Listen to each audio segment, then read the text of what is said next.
So we've introduced the central idea of Hecke operators, at least our version of Hecke operators. And this concept of Hecke operator it's a concept that has one foot in the world of representation theory, and it has one foot in the world of geometry and or logic. So in the world of representation theory, Hecke operator is an operator, an intertwining operator, a homomorphism between representations. In the world of geometry or logic, the Hecke operator is really a geometric relationship, or a binary predicate from the point of view of logic. And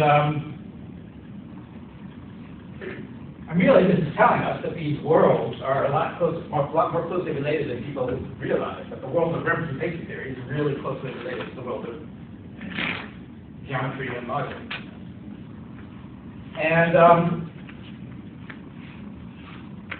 And the interaction between these worlds, between representation theory on one hand and geometry and logic on the other hand, the interaction goes both ways, as you might expect. But today, in particular, I want to think about it from the point of view that we're going to really use the Hecke operators as a tool in representation theory. We can probably turn around and look at the other way, that we're using ideas from representation theory to apply them to geometry and logic, but I'll at least pretend that we're thinking of it the other way. We're going to be using Hecke operators as a tool, and it's going to have the flavor that it's an application of the geometry and the logic to help us in understanding representation. And the particular sort of representation theory question that we're going to try to answer, study, has to do with an idea that Dolan mentioned some lectures ago. I think the slogan that John stated was that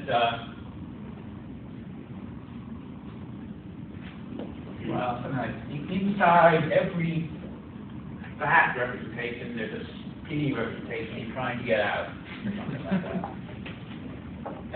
The idea being that there are these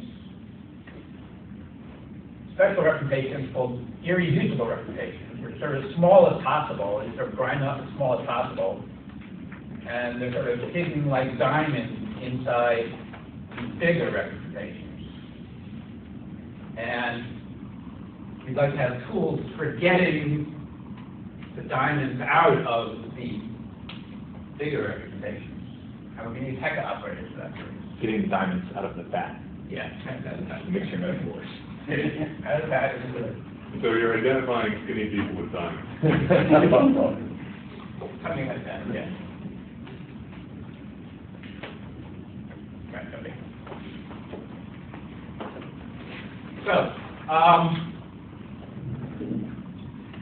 So I think I'll start with a minor theorem that gives a little hint of things to come. A very simple example of how you can use Hecke operators to find irreducible representations inside of other representations, particularly inside of permutation representations. So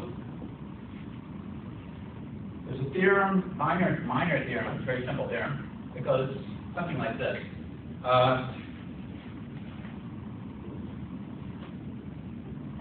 G be a group. Let's see. Let me. I'll try to get. I'll try to say the theorem correctly, and therefore I'll try to be cautious. Let's say, for example, a finite group.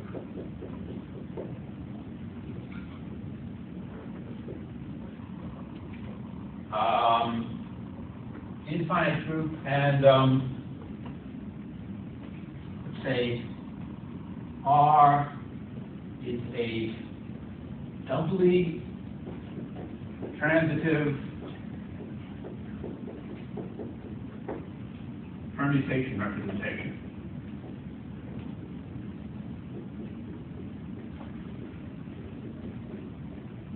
Of on G. Then, Does everyone know what that means? we'll try to figure out what it means, so you can, we can review what a permutation representation is, we can figure out what doubly transitive means. I'm going to take the result of the theorem first, which is that then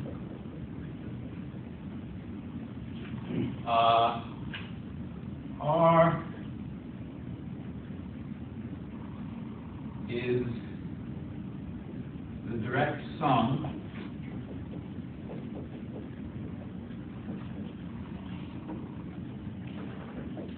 of two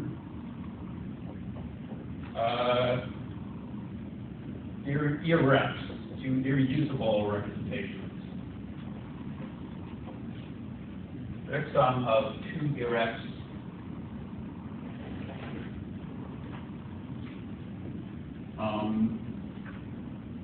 one of which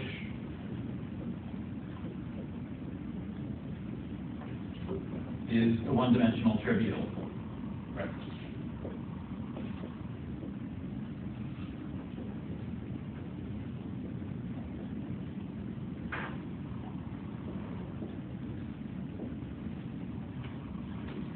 Okay, so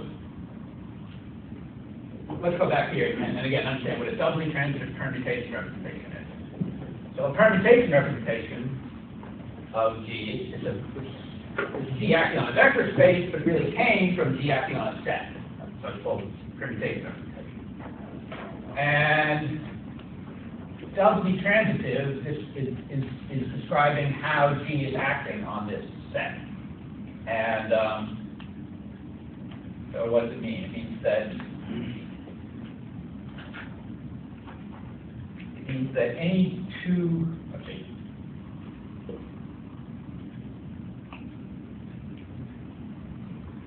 I can say it this way, I can say that the action of, So R there is a set, sorry, I didn't hear the definition. R is a permutation representation. So it comes from G acting on a set. In fact, let me give a name to that set. So the set is F. Okay, so G is acting on a finite space that came from action on set. So the elements of S form a basis for R, and the action of G on the set S just becomes a vector space action. The doubly transitive would be with the set, not the down.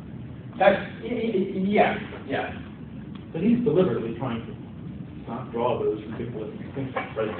So the point is that a permutation representation is a group acting on a set, which thereby gives rise to a representation of a group. So you've got all of that. That's all. I'm not trying to deliberately, I'm just making stuff. No, the doubly transitive. They're just deliberately sloppy, though. You don't, if you're like trying to worry about which one is the representation, it's just like spatial augmentational. So the point is, if you don't see the set, talking of doubly transitive is different. Yeah, okay. How does 0, 0 go? It's helpful to bring out the particular set S as the basis for the representation R. And the action here is doubly transitive, and how do I say that? What does that mean? That means that Not sending distinct pair to any other distinct pair. any distinct ordered pair to any other The S cross S has a transitive. Yeah, so, I mean, so, Oh, distinct. yeah. That's why. Sorry, but the diagonal is not. That's right. So you actually, when G acts on the set S, there's an induced action on the ordered pairs. So this gives us this. So S squared is actually a T set as well. And doubly transitive means that there's just two orbits in S squared. One of which is the diagonal dimension, and the other one is everything else.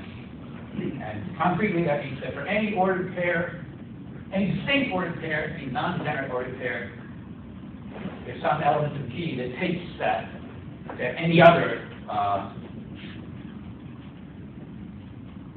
non-degenerate ordered pair that you decide.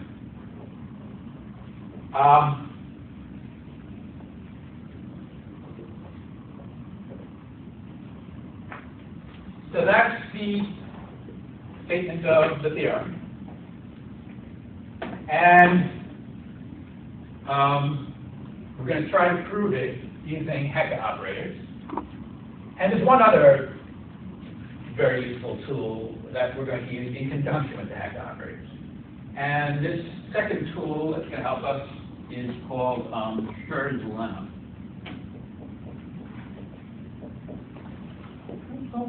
That's funny, also, Schur's Lemma. That's what that's called. That's what Schur's Lemma is called.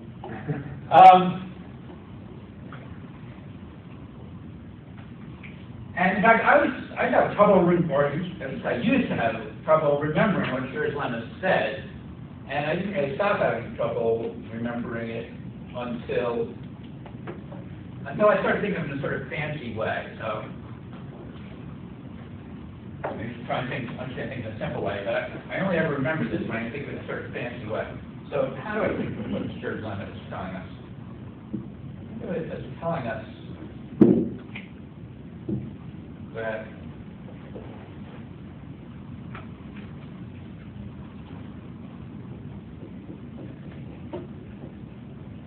the irreps again, I'm not quite sure what the general context, what the best general context is for this, but I'll say the irreps of a finite group. I probably hold a lot more general context than that, but I'll stick with this now.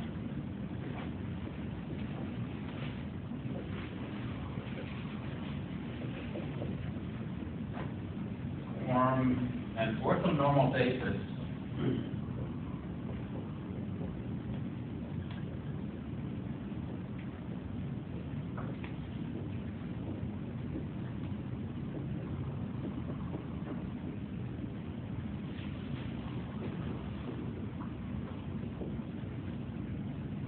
I'll say the irreps of a finite group G. The irreps of a finite group G form an orthonormal basis for the 2 Hilbert space.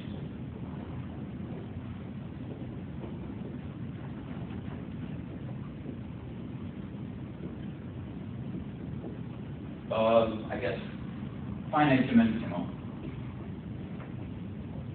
representations of G.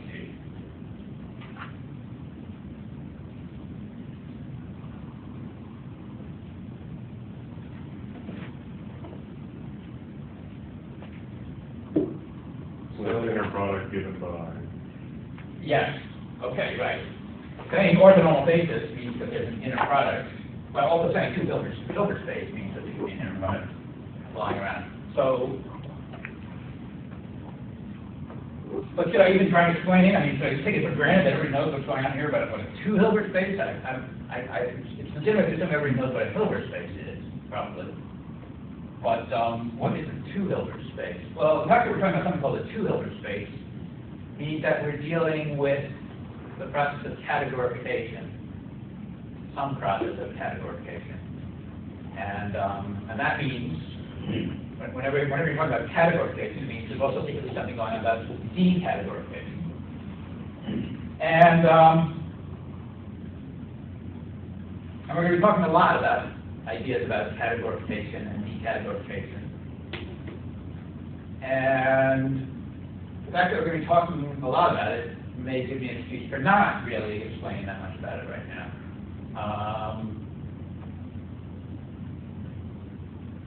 The representation, well, I'll explain a little bit. The representations of the group form a category. Category is a big abstract thing.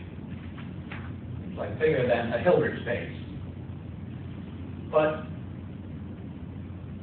you can sort of just conceptually shrink down the whole category of finite dimensional representations of the group to just this one small object, just the Hilbert space.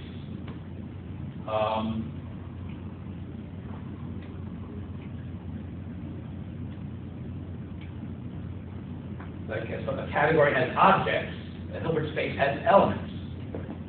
Elements are little tiny things, objects are sort of big things. But that's what we're doing here. We're taking the category of representations of the group G. And so we have, objects in that category, like a representation R and another representation R prime. And we take the direct sum of representations. And this direct sum of representations is analogous to addition of vectors in a vector space or in a Hilbert space. And it's so analogous that you can actually turn your category into a Hilbert space.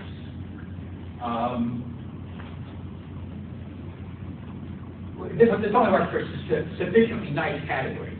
If you have a nice category, it could be like something like an abelian category. You have direct sums, because you need the direct sums to become the addition of vectors and things like that. And there are all sorts of subtleties involved here. So, I mean, the category doesn't have negatives in it, but a Hilbert space does have subtraction in it. So there are all sorts of subtleties involved in turning your category into a Hilbert space. But it can be done. And in fact, although categorification is somewhat, well, the name of these is a somewhat recent name, but the idea is perhaps older than the name, and this example perhaps is a really old example of decategorification and categorification. So people who study group representation theory have, for a long time, been doing this idea of taking the category of representations of a group and just making a Hilbert space out of it, in which the addition of vectors is really just a direct sum of representations. And so does that mean we sort of formally attach coefficients so that they can be negative or positive? Yes. I'm not trying to go into the details of that right now, but yes. And in fact, the main thing that you need to build the Hilbert space is addition. There's not really that much more to it. But the second main thing that you need is, as John Porter was reminding us, we need an inner product. And so we need something on the category of representations that reminds us of how an inner product works on a Hilbert space. And the thing that serves that purpose here is what's called HOM. How do we symbolize HOM? We just write H-O-M for HOM, or we put next square brackets or something like that. It's up to you, right, HOM. HOM is free HOM. Now I use HOM.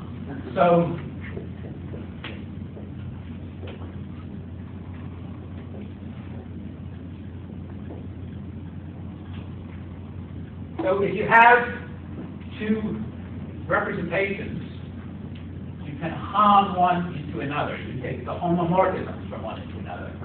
And again, that's called the intertwiners, or in fact, the basis for this is that's what we've been talking about and calling the Hecke operators. Is at least in the special case where R and R prime are permutations. So with objects in a nice category, well, objects in any category, you can take a HOM from one object into another. But for these nice categories, the result of HOMing one object into another will actually be a vector space. And the vector space is, you can think of it as a categorified number. The vector space has dimension. Dimension is a number. Number is a little tiny, boring thing. Vector space is big, slightly less boring.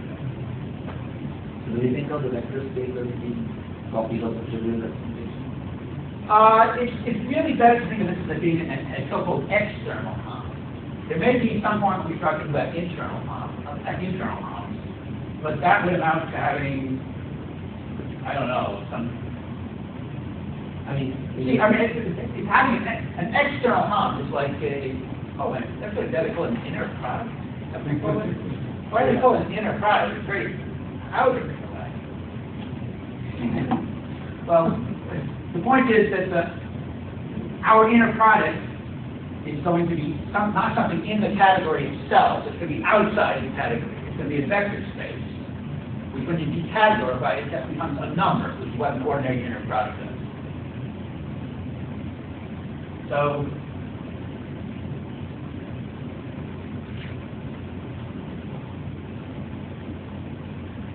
yeah, so it turns out that this has the right formal properties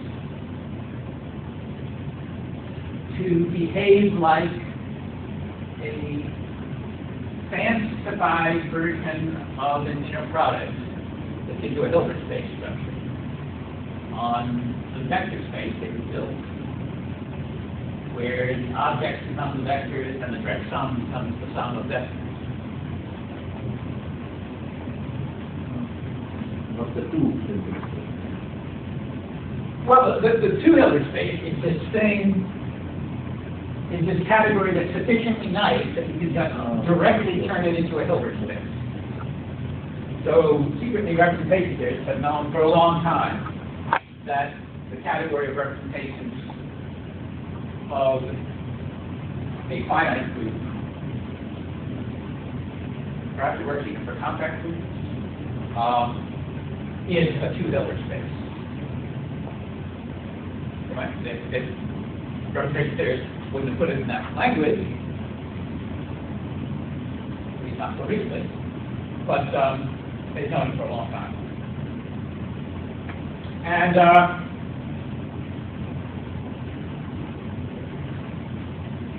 so having stated this, we can now try to figure out what this slogan means. That the irreps of a finite group G form an orthonormal basis for this two Hilbert space, or you can even say for the just ordinary Hilbert space that you get from the representation category of the group G.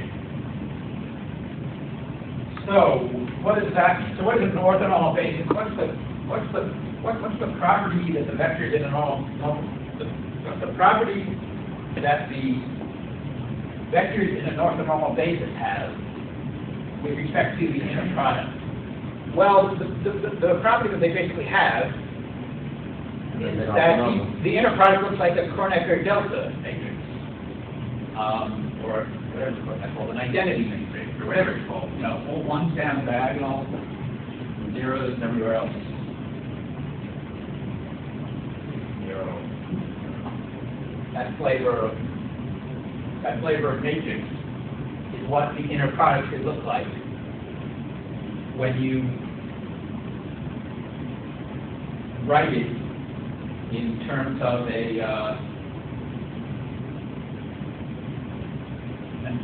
orthonormal basis.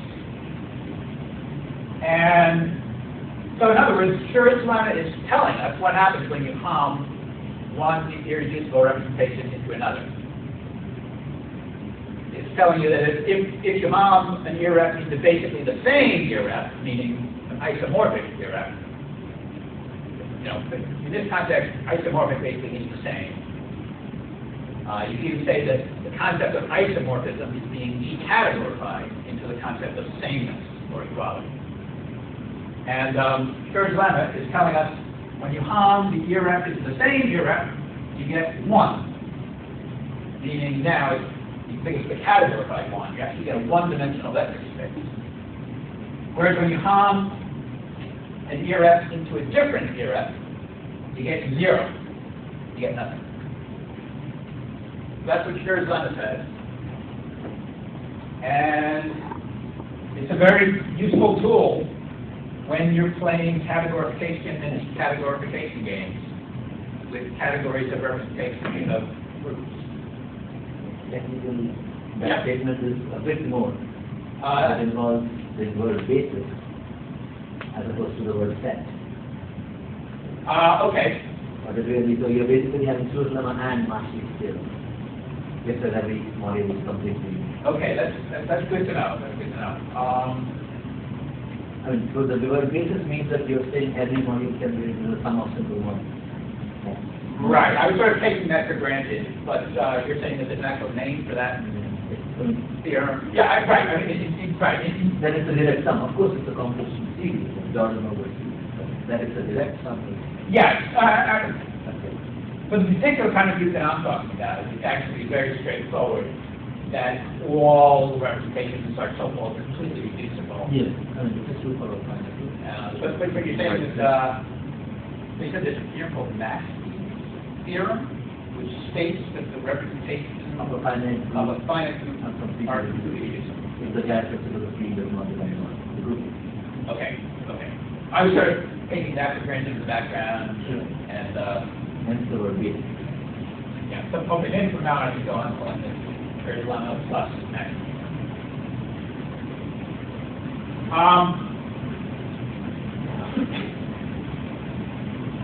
So,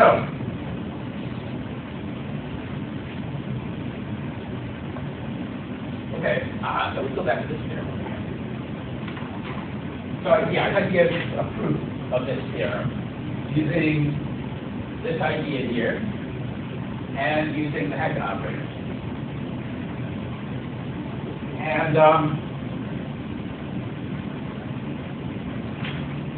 And the key idea is that when we put permutation representations here and take the hound, then we're just looking at Hecke operators. We're sort of seeing how many Hecke operators there are to get the dimension of this hound that we fit. So the example is we're hounding R into R.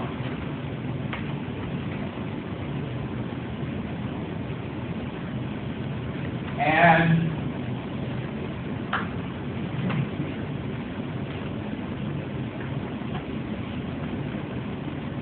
the point that R is this thing over here. R is our doubly transitive permutation representation. It came from the acting on finite set S. And because of the doubly transitiveness, we're getting this to be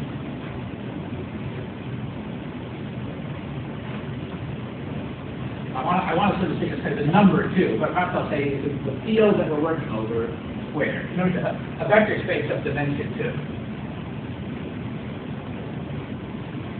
And the reason it's a vector space of dimension 2 is because there are two orbits over here. You want to prove?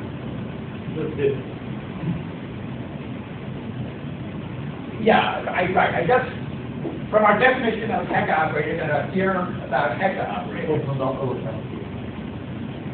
Our theorem about Hecke operators, that the intertwiners between permutation representations, is that they're given by the orbits of the group on the Cartesian product of the sets that are being acted on. This is the Cartesian product of S with S. So this is actually the orbit of this group action is, by a theorem that we had previously, is telling us that the intertwiners from this representation to itself have that vector space of intertwiners has a two-element basis. Only under the hypothesis that GX doubly transitive. Exactly. Right? Exactly. Doubly transitive meant that there were two orbits here. That doesn't go on. Right. Triply transitive doesn't. Three orbits. And no better. Right. Let's not even think about that. Okay. That's to say it different. Yeah, I'll figure it myself. Yeah.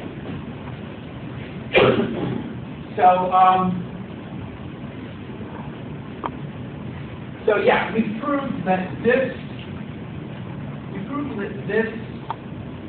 is a two-dimensional vector space over here. And that's going to prove the theorem.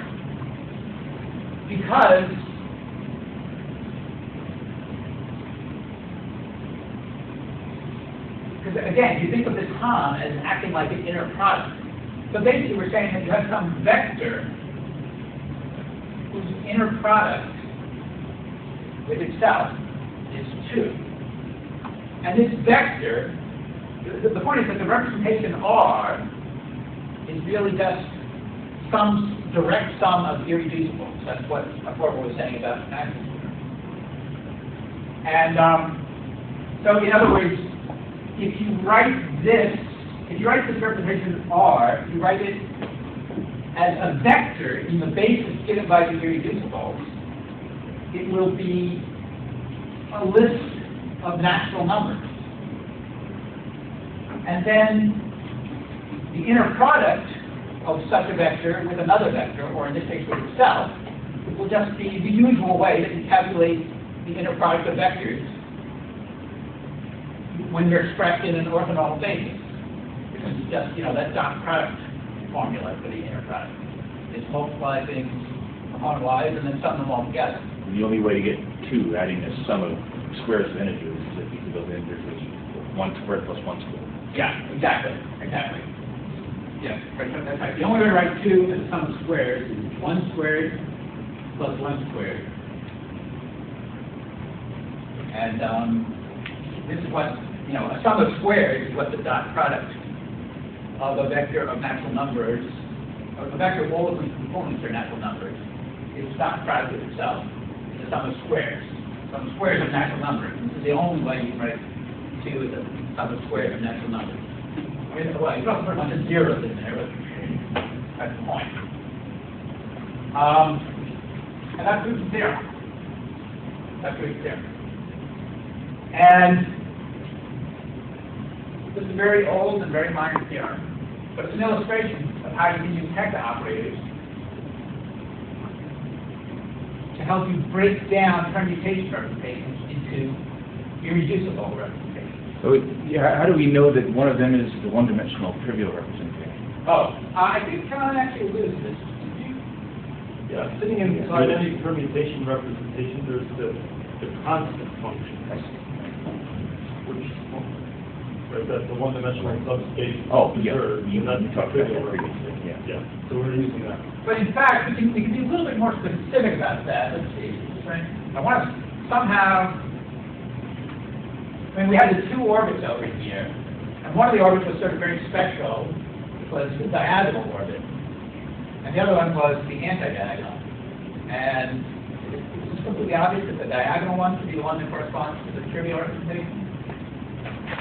The diagonal one is the one that corresponds to the Hecke operator. It projects down to the trivial representation. Okay, I think that's what I meant. Yeah. Right. So,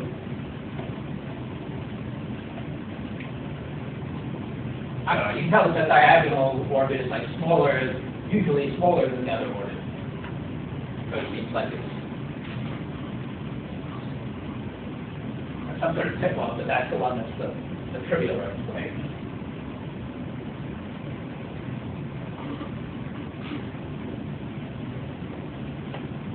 So, this is just a little tiny illustration of how we apply these tools. But now we want to do a more powerful illustration of this.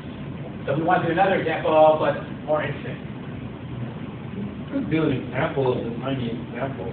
Sometimes it should. Think of a doubly transitive action, an interesting one. Have you got one in mind? An interesting example of a doubly transitive set? Well, I think everybody should think of one, and then you see it's not so bad, right? So Yeah.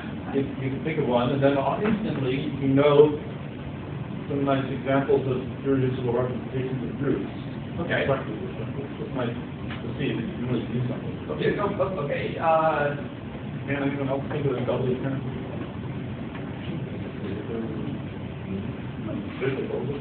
Maybe it seems like a lot.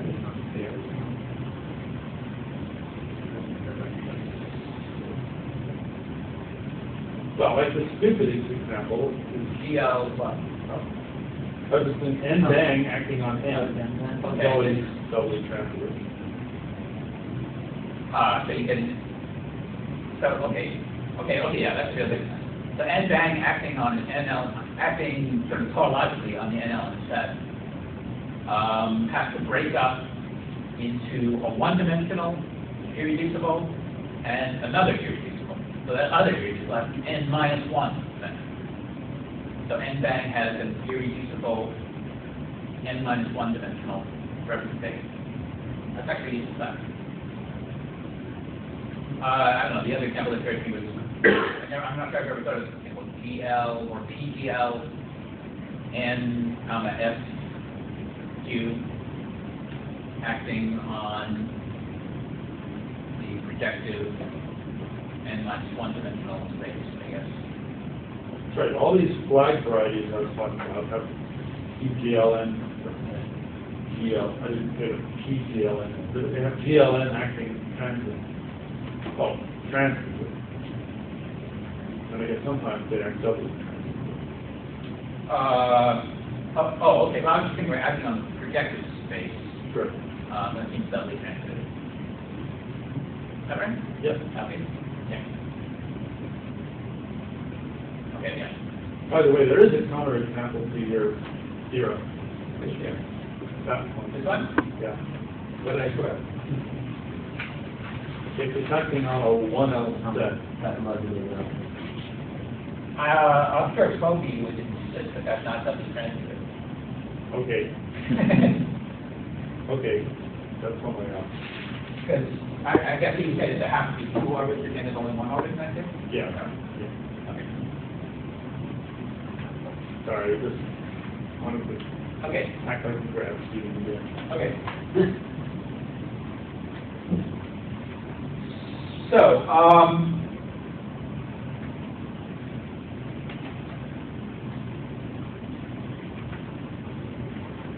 I want to do a more interesting example of helping the skinny representations to get out of the fat representations using these same two tools that we've used here, using this Schur's lemma, or rather Schur's lemma plus Maschke's theorem, and also using the Hecke operators, sort of double life of Hecke operators.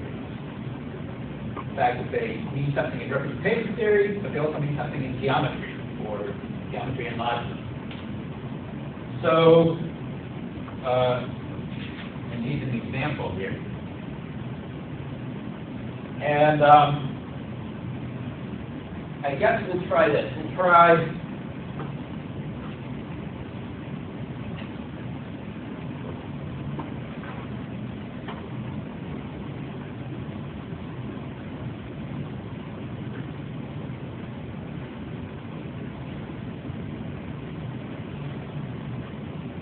we'll try in some sense to find all of the irreducible representations of the group 4 bang.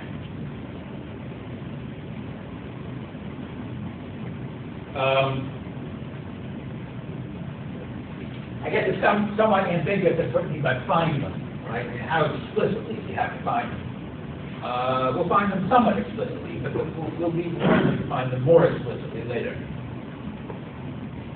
So,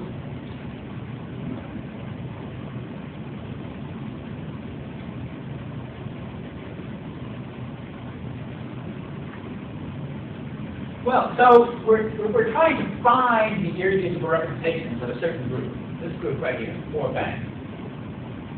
Trying to find its irreducible representations.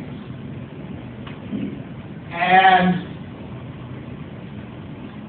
here's Lemma and Maschke's theorem. You know, I should write down Maschke's name here, because it's hard name to spell.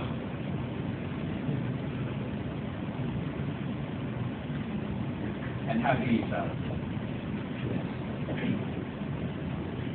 Maschke's theorem?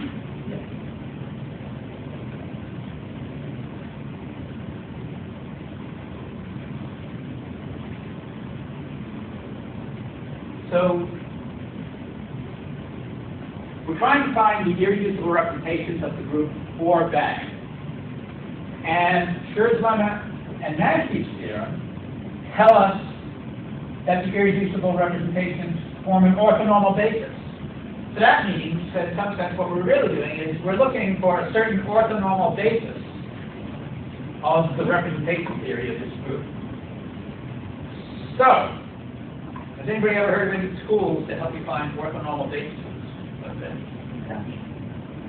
Gram-Schmidt. I think somebody said Gram-Schmidt. So, and in some sense that's another tool you're using. And how do you do a Gram? How do you spell Schmidt? That's Just Great, Gram. great so far. And you just use the way it's spelled Schmidt like that. Yeah, one of them.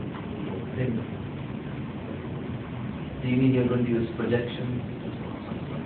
Well, I'm trying to remember. So Gram-Schmidt. Gram-Schmidt takes away the projection along whatever you have so far and then gives you the orthonormal component. Yeah, something like that. Sometimes called Gram-Schmidt.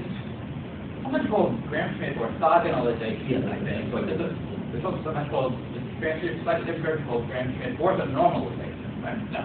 Sure. Okay. We use Gram-Schmidt orthonormalization.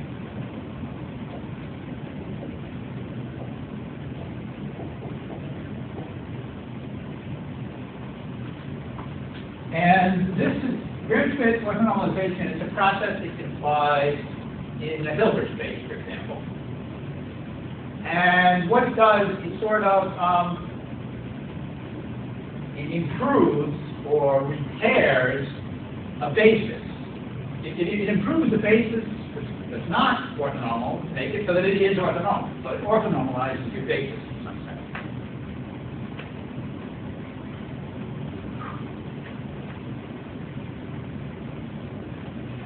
Now,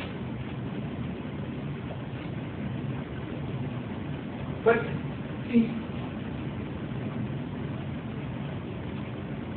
I mean, it still makes sense. It makes sense that we're looking for an orthonormal basis, and it makes sense that this tool is going to help us. But it's still a little bit of a miracle that it helps us, because in the general case, the Gram-Schmidt orthonormalization process doesn't really give you a unique result. It doesn't always give you. It's not like there's one. It's not like a Hilbert space has just one single orthonormal basis to look for. Whereas these categories of representations, these two Hilbert spaces, do in fact, in some sense, have a unique orthonormal basis that we're looking for. The only basis that's actually formed by objects in the category, the irreducibles, the irreps. So, ordinary Gram-Schmidt orthonormalization does not really come with a whole lot of uniqueness guarantees to it. But we're going to apply it in such a way that it's actually going to find the unique thing that we're looking for. So that's a little bit miraculous in a way. Some sort of a categorified version. Yes, So yes. that we actually work with the objects and get Exactly, exactly. We're going to do a categorified version of Gram-Schmidt orthonormalization. And one of the things about categorification is that a lot of times things work nicer for mysterious reasons when you categorify them. And of course, if I really understood why they work, then it might not seem so mysterious. But to me, it's a little bit mysterious still at this point, why this categorified Gram-Schmidt process is going to work so nicely. But we'll go ahead and see how it works. So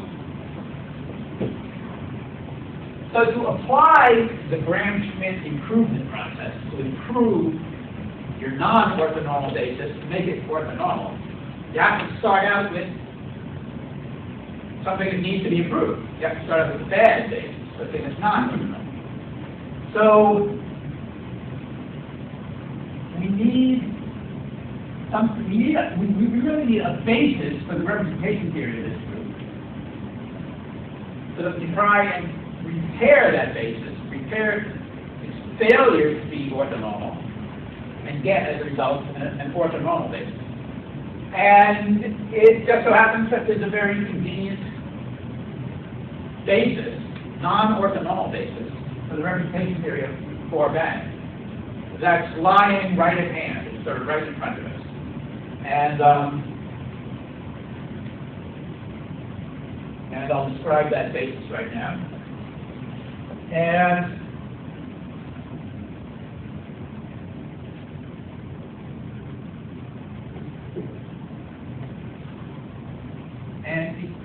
it corresponds to the Young diagrams with 4 boxes. Have we ever listed all of these? How many are there? Obviously.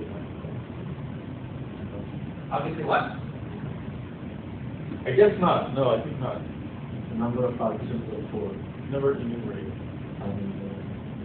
I guess in this kind, sometimes we've been talking about so-called uncombed Young diagrams. Here, we actually only need the combed ones. So they're sort of neatly stacked. I guess in this case, neatly stacked in a top-heavy way.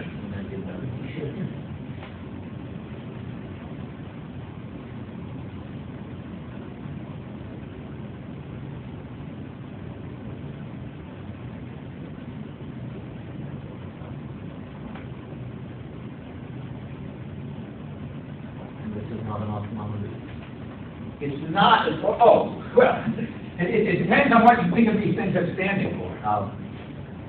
Depends on what you think of these as standing for. So,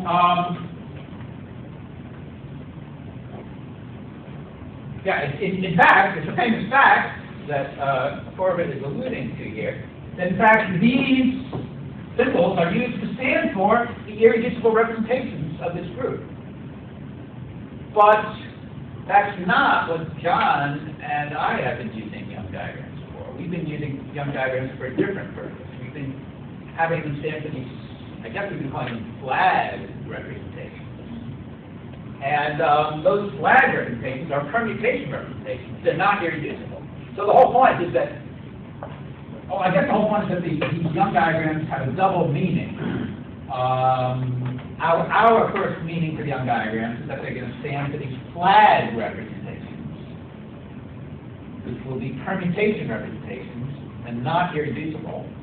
And then we'll apply the Gram-Schmidt improvement process to them, and that will improve the basis, so that we'll get a substitute basis, which does consist of irreducible representations. This is what I forget who was saying that a few classes ago, that these bigger representations contain special copies of the smaller ones, which are the ones we will get. Yeah, exactly. The irreducible ones that correspond to these Young diagrams are the skinny ones that are trying to get out of the fat representations, which are these flag representations.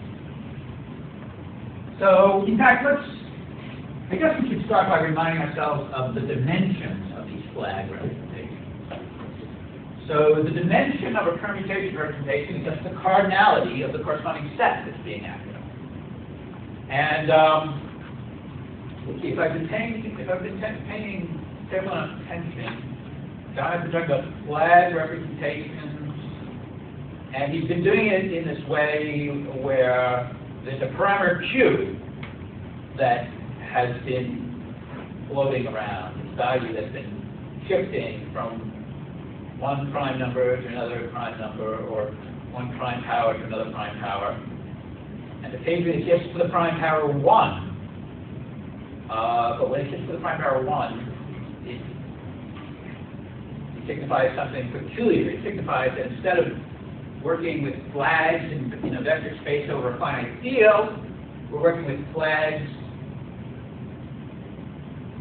on a set. And that's what we're doing here. So in other words, we actually are playing this Q game here, but we're doing the sort of boring case where Q is equal to 1. So we're doing combinatorics of sets rather than combinatorics of finite dimensional vector spaces, or in fact, of finite vector spaces. So we're just doing combinatorics of sets here. Studying flags on a set is just combinatorics of sets. And so yeah, we're trying to remind ourselves how many flags there are on a 4-element set of each of these different kinds. So, anybody tell me how many flags are there of this kind? Someone seems to have one finger raised, indicating that it's S1. So what is a flag? I mean, the flag in this case isn't really doing anything at all.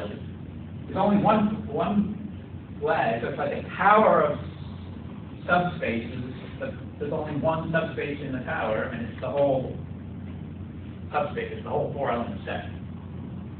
How many flags of this type are there? R1 set. 4. How many flags of this type are there? R4 set. 6, 7. Yeah, 4 choose 2. Yeah, I spent like a whole class trying to calculate that. Okay. Like first calculating it for non-trivial values of Q. Okay. How many flags of this kind are there? 4. Is that right? Don't take the war. It's the orthonormal coefficient. 4 choose 2. 4 choose 2, 1, 1, which is. Really? Am I wrong? I imagine I would get it from 12. Oh, 12, yeah. Oh, yes, yes. First you have to choose 2, and then you have to choose 1 more. Yeah, just 2, 1, 1 is 12. Yeah, so this is like non-degenerate ordered pairs. Here's the first coordinate, here's the second coordinate, and then here's the leftovers. And what about this one? Oh, so this one's 12. And how many is this one? Just 4 bands. 4 bands. 4 bands. AKA 24. 4 bands equals 24. So,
I'm creating a 5 by 5 matrix here, which is going, in this 5 by 5 matrix, we're going to store the inner product.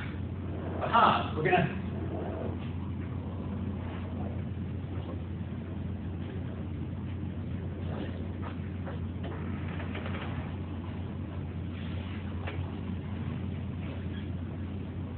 Professor, just get cut off at the top. Just barely, yeah. I got it. Go ahead. Okay. Maybe we'll get another color. Do we have another color? Something here, go? Not very good. Red, where? I just want to sort of label this row up here as B. This axe up here, B, and this one over here, label it W. What? Why is this the way? Okay.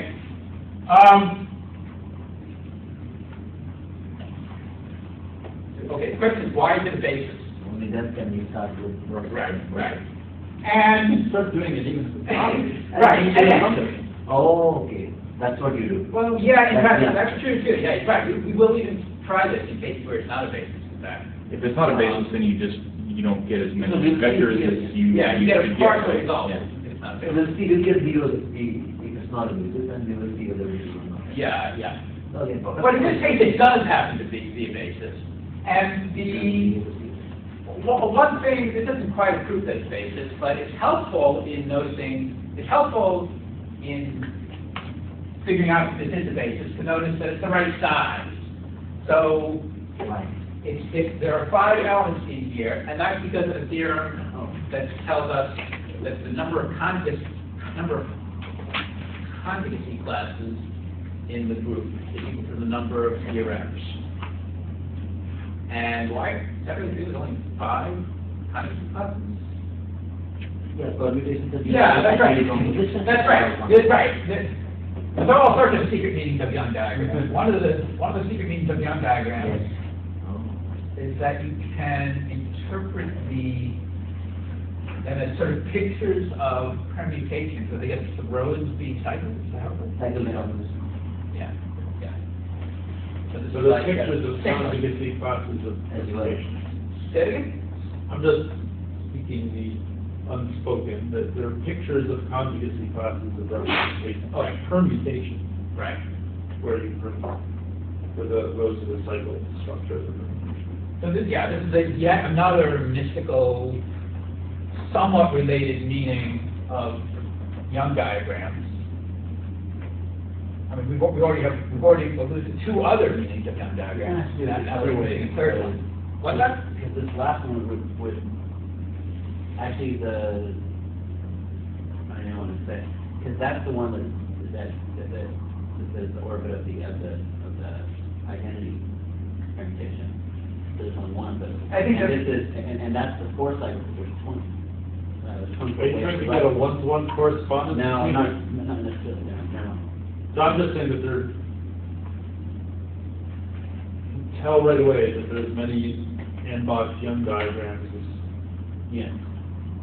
as conjugacy classes in advance, because I think of these as pictures chopping the permutation up into cycles. And then there's somebody else's theorem that you have to think harder about a little, which says that the number of irreps of any finite group is the number of conjugacy classes. Right, that's an extraneous theorem that's quoting partial Just response. And so there's 5 of any of them, I think. And that's all it's really. So I don't think I've given any justification for why we would know that these are the 5 linearly independent things. But they do not relate to that. But then we just do the Gram-Schmidt. Yeah. If we get zeros, they were dependent. Yeah, We don't. Right. And that's the one that's answered. That's not Gram-Schmidt, okay. No, right, so they could write what out of it. So I wanted to use this red here. I just want to indicate that I'm making a chart that's indicating how to harm the permutation representation Z into the permutation representation W. And we're going to fill in these boxes with numbers, which can be the dimensions of the Hom spaces, as vector spaces. But really, they're just the cardinalities of the sets of the basic Hecke operators. So we're going to count the number of geometric relationships between a flag of this kind and a flag of this kind, and we're going to put the result here. And because we're writing down an inner product, we're writing down the matrix for the inner product, because we're going to use that in the Gram-Schmidt process. You might not have done the Gram-Schmidt process that way when you took linear algebra or whatever, but you can do it this way. It makes perfect sense. And the Gram-Schmidt process tells you to work with an inner product, and you could work with the inner product in any basis you want. And we're going to work with it in this basis. So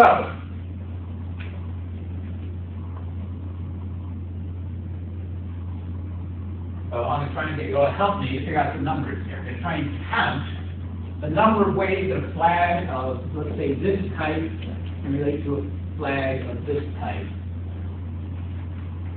I'm trying to figure out what the one of these are. What? Do it easy one first. Okay, you've got to be getting that hard one. All right, I'll try this one then. Okay. How many ways can a flag of this type relate to a flag of this type? On a 400 set. I hope just one. Yeah, only one. There's only one of each of them. There's only one way that they possibly relate together. That was 2. Right. It's too easy. It's hard to get a feel of what's going on. I think it becomes easier when it gets a little more difficult. Fine, let's try. Let's take a easy one.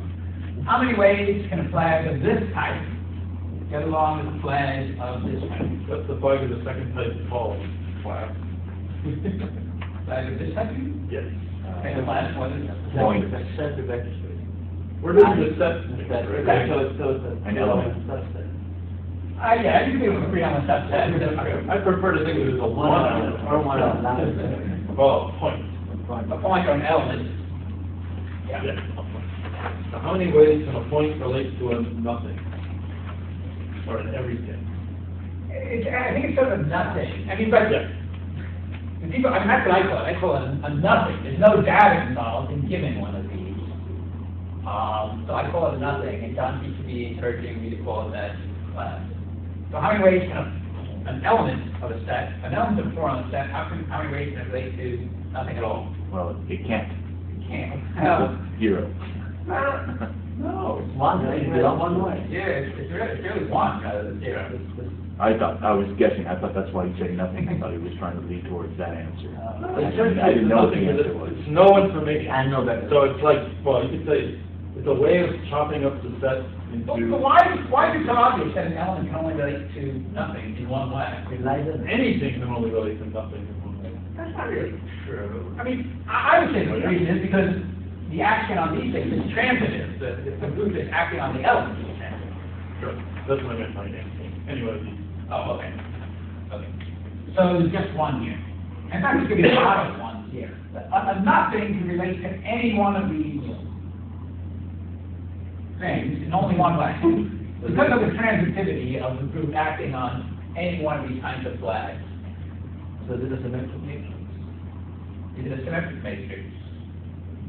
Yes, it is. It's a symmetric matrix. Can anybody say why it's a symmetric matrix? Because the two things are, the relation is transitive. Yeah, I mean, transitive? there's nothing in our definition. Symmetric. Yeah, there's nothing in our concept of a geometric relationship that makes the first thing act any different from the second thing. You just switch them around and it still work the same way. Yeah, it's not that the relations are symmetric, it's that any relation has a mirror image relation. Sometimes called a converse relation, Right. or, I'm not sure Or what this it's called. is to get how VW is equal to how WP in Yeah. dimension. That's isomorphic. Yeah. What is the how WQ is? So how do we put it up here? Because we're doing permutation representations, they're all isomorphic. Yes. So that's the hard way to do it. Or to prove that. Don't give me a reason. But he's pointing to some more sloppy. There are a number of sloppinesses that are lurking around here, and that I'm trying to keep under the rug. I mean, we can worry about them later. But the one we were just worrying about right now was what that. Whether this really deserves to be a symmetric matrix. Right. Whether it deserves to be a symmetric matrix. Yeah, and it has something. Right, it has something special. It has to do something special about permutation representation. That's how it rules. Yeah. Or that any Hecke operator is a geometric relation between a gizmo and a gazmo, and any such relation being also linked with a relation between a gazmo and a gizmo, right? So there's a symmetry. But are we really relying on anything special about permutation representation? It doesn't work for arbitrary representations for finite groups. I mean, it's same enough situation that you still get. Probably because of the theorem. In theorem, for the set theory product, it takes all bits out. Doesn't matter in which order. You put up six. Yeah, I mean, you And still have that a set of is dot together. product. This is I mean, we have, you know, This is true. Okay, yeah. The theorem that he proved last time doesn't depend on the order of the. we're in such the same situation. There will be similar situations to this, where we'll have to worry about much fancier things happening, where we'll non-symmetric Yeah, matrix. it's actually Ham WD is isomorphic Ham BW dual. It's about for group representation. Or for PG or WD. No, Ham BW is isomorphic Ham WD. Oh, the Ham's dual. Okay. Because the dimensions are the same. So here it's counting the dimensions. So that's another way. Yeah, that's. So part of what's going on here is that, again, we're sort of doing things on two levels at once. We're doing things both on a sloppy decategorized level, and we're also allegedly doing them on a more careful categorified level. But since we're doing them on 2 levels at once, that means, of course, the sloppy one wins.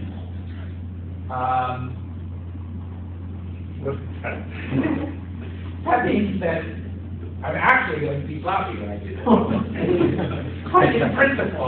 In principle, the goal is to be able to, I mean, I don't know, somehow there should be some meta theorem that says that if you do it correctly at the sloppy level, it actually works correctly at the unsloppy level. So I'm not going to try to prove that, a long time ago. Any sloppy proof. Maybe just give sloppy proofs. Well, yeah, so what is going on? I mean, so we are being sloppy, but somehow it's an empirical fact that it's amazing how most of the time it won't get us in that much trouble. And when it does, that's even more fun. So, we're trying to, okay, we haven't done any instant ones yet. Right down on the bottom there.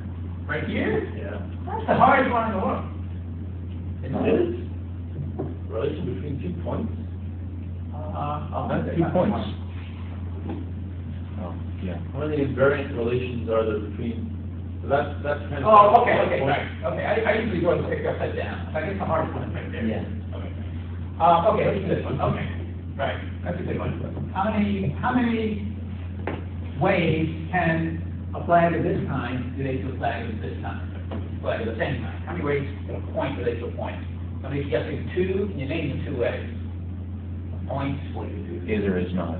Yeah, they can be the same point, or they can be different. Same or different. So that's the 2 ways that a point can relate to a point. How about a flag of this kind and a flag of this kind? Seems like 3? I think that's Which one? Can you point it out again? This one and this one. I think that one's 2 as well. I think it's just Yeah. so anyway, how many ways can a point relate to a 2-element subset. Either it's in a subset or it's in a either complement. in or out. 2 ways are in or out. So that's a 2, and by this big discussion about how it's metric, there's a 2 there as well. How about this one and this one? 3? 3. That's correct. Can anybody give an explanation for why? Yeah, it is, right.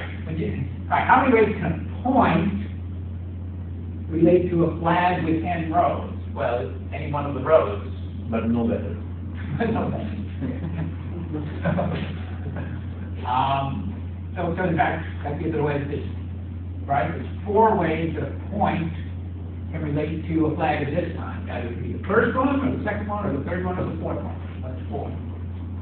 4, okay. So, symmetrically, 4, 3, 2, 2, 1. Okay. And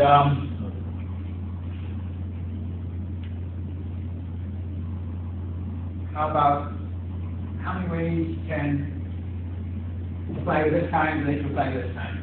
3. Is that 3? Is that right? So a 2-element set, an overlap of a 2-element set, and 1. 2, 1, or 0. Yeah, the intersection can be either size 0, or size 1, or size 2. And I think that turns out to be all you can do.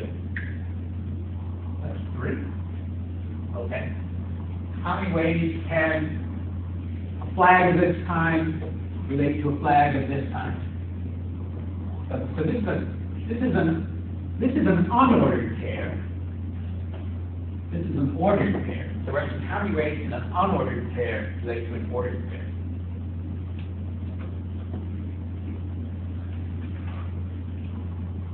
You know?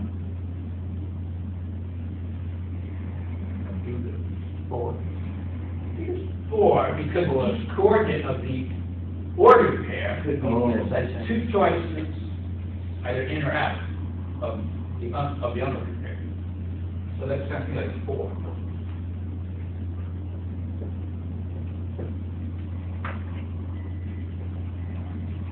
How many ways can a flag of this kind relate to a flag of this kind? When you start, I think you should move up symmetrically. Yeah. right, Bubba? Is that hard? Is that hard? This is the hard one. Let's be down for a second. Let's go again. How do you relate to the flag of this kind relate to a flag of this kind?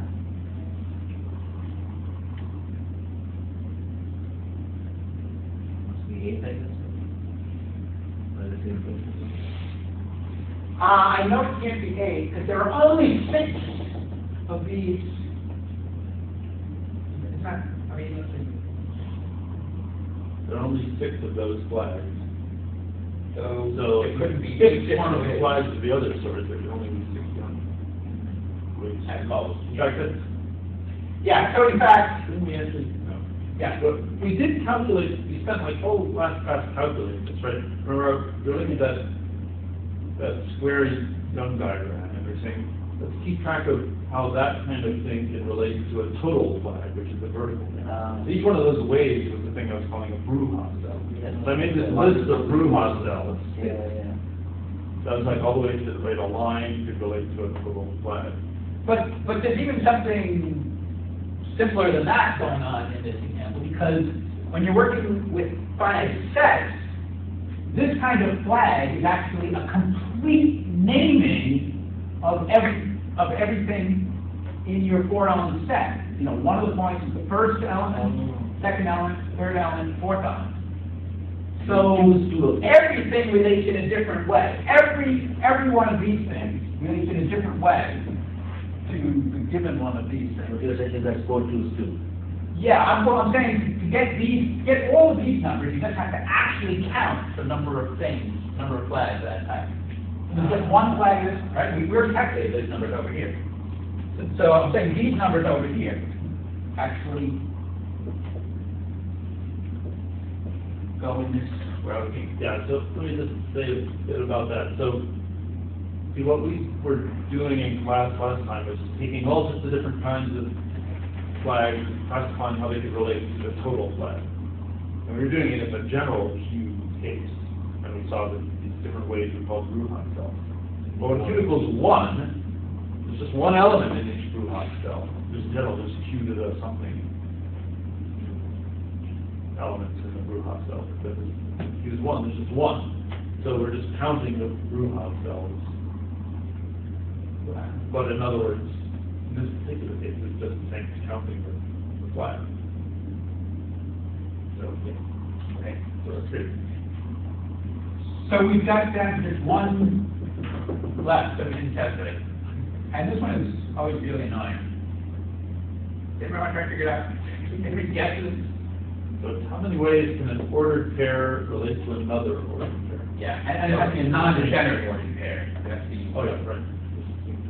It must be 8. 8? Any other guesses? I don't have a reason for it. Well, if you Yeah. have a number that's not on that chart. And divide 24.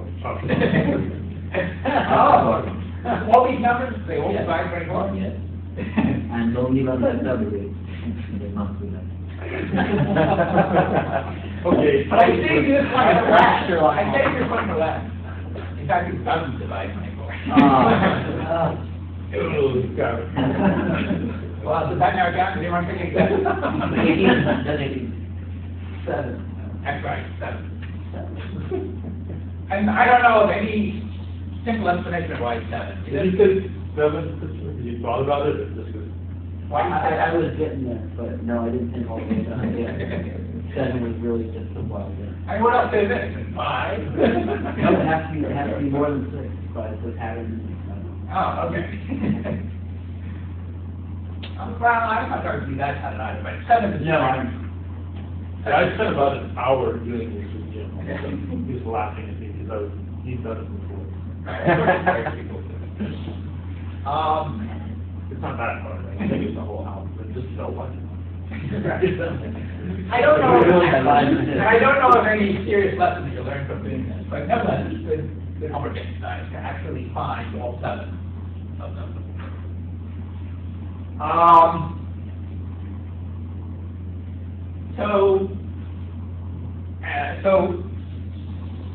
So I have a again, we're not just quite finished the calculation, because it's getting really close to finishing time. But we state where we are in the calculation. So what we've got here is we've got the inner product for our Hilbert space expressed in this Baez basis, this non-orthonormal basis. You can tell it's not orthonormal because its matrix doesn't look like the Kronecker delta matrix. So you have to apply the Gram-Schmidt orthonormalization process to this. And again, I don't quite have time to carry it out right now, but we can just think a little bit about how it works. So how does it work? You sort of, let's think a little bit about how it works in the ordinary decategorified way that we allegedly learned about in school. And then we'll think a little bit about how those ideas would get categorified eventually. And so eventually, in some future lecture, we'll probably try to finish carrying this out, or perhaps at a fancier categorified level. But okay, but let's think about how it works just at the ordinary decategorified level. So, how does it work? You Start with your first guy. And hope it has length 1 already. If it doesn't, you divide by whatever you need to. That's going to be tough in a categorified case, because it's very hard to divide a representation by square root 2, something like that. Okay, but Normal coefficient. But in fact, okay, but I always want to be better. but there's some tricky things going on here that I don't completely understand. So for example, the whole Gram-Schmidt process is the results are very sensitive to the order that you feed your original basis in. And in fact, for mysterious reasons, there's a good order to use in this example. And Well, I'll give a big fat clue about how you should start, right? yeah, well, right, right. You'd like to. It would help. It would make things easier if the one that you start with is a vector of length 1. And there is one that's sort of standing out here as being a vector of length 1. Is that right? So yeah, this last one here. That means that we've got them listed here in exactly the wrong order. So in other words, we should start from this very horizontal sort of thing, and then work our way up towards the more vertical. That's how we have ordered our slides anyways, right? So,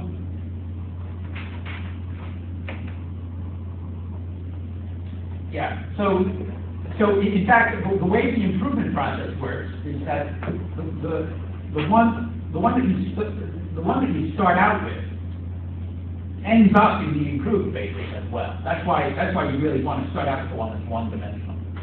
So in fact, I guess what we're sort of saying is that this permutation representation actually will be irreducible. And which makes sense, because it's just a one-dimensional representation, so it has to be irreducible. But then we'll find out that when you carry out the Gram-Schmidt process, that you sort of subtracting away parts of the other representations. I'm trying to talk on 2 levels at once. Let me go back to the decategorified level. These are just vectors, and you subtract away from this vector parts, some multiple of this vector, to try to make this one orthogonal to this one and of the right length. And you keep on sort of add and subtract parts. Well, you particularly subtract parts of previous ones from later ones to try to improve the later vectors to make them part of an orthonormal basis of the previous vectors. So you're doing a lot of subtraction. And that's just something that's taking place at a decategorified level in a Hilbert space. But when we eventually categorify it, will be something that's like a categorified version of subtraction. So we'll we'll actually try to carry this out in some future point. But one of the things we'll find out when we really try to carry it out, for example, at a categorified level, is that we'll need some sort of categorified analyze of subtraction. And normalization. I mean, I'm sure there are many differences between the regular version of Gram-Schmidt and this categorified version, but one of them is with the regular Gram-Schmidt, you can grab any vector you want, and that can be one of your basis vectors. But it's certainly not true that I can start with any representation and let that be an irreducible representation. Taking that it's hard to normalize. No, basis, but not orthonormal basis. Yeah. Well, so normalization as well, I guess. I don't see what you're saying, that it's not clear what the categorified concepts of normalization. I guess that's what I'm saying. And I think it's not. Yeah. And sometimes you try to categorize something and they can't. Well, it kind of seems like the normalization process is taking this base element and getting the irreducible rep inside of it now. Yes, That's it really will, just it taking will. the basis vector and finding the normal basis that is, the normal vector that it's related to. Yes. That's only true if it is a copy of that. Look, again, we'll have to actually carry this out at some point. But when we carry it out, it will actually work. It will actually do all the things that everybody is actually doing. But it will do it in some mysterious way. We'll be luckier than we really deserve to be for some reason. But it will work in mysterious ways that I don't completely understand. But it will work. We will actually get the irreducible system.